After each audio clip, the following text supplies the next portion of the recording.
So this is an exciting new way of visualizing brainwaves in EEG recording, especially on higher density channel arrays, devices with eight channels and or above. So what you're looking at on the screen has a 19 channel recording. So we're visualizing the EEG distribution in terms of amplitude per frequency spectrum on an absolute band level. You can also switch from frequency bands to 1 hertz bins. You can see a specific distribution each 1 hertz bin if you like.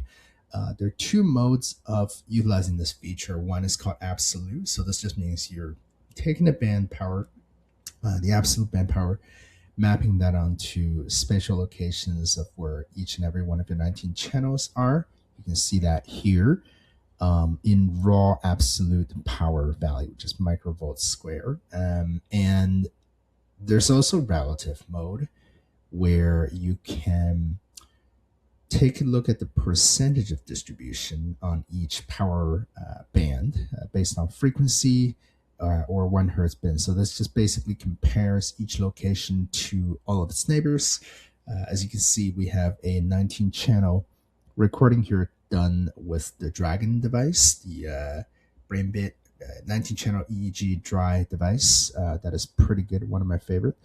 We can see the relative distribution looks quite different than the absolute one. This is because, when you compare each and every site with its neighbors, that picture looks different than just the raw power averages across that session. So you can investigate EEG frequency distribution in both of these modes in full vivid pictures in 2D. Now, we also give you something called Lempel-Ziv complexity. So this is a normalized entropy score, all right, for EEG. So this is something new.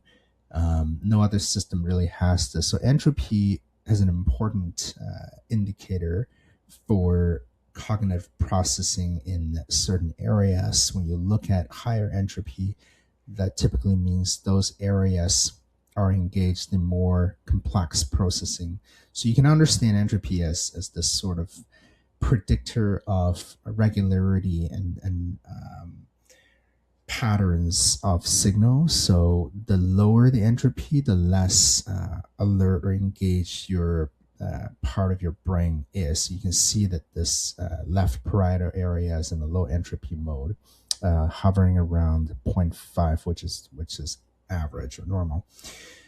Typically, when people fall asleep, their entropy lowers significantly.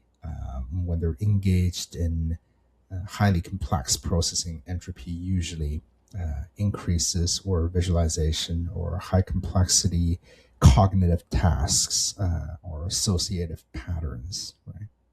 So this is a cool way of visualizing which parts of your brain are more engaged. And of course, there's the peak individual alpha frequency. So we laid out all the peak alpha frequency here on across all 19 channels. You can see spatially where your alpha is at on each and every one of these sites. Okay, so this gives you a very quick visual way of understanding information processing in terms of speed.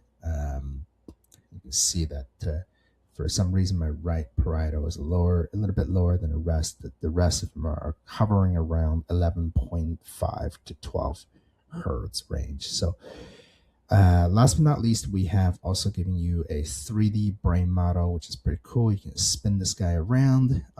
So again, you can toggle between relative and absolute mode. So you can see that in relative mode, I've got a lot of delta in the right frontal cortex. I was pretty tired probably while recording this.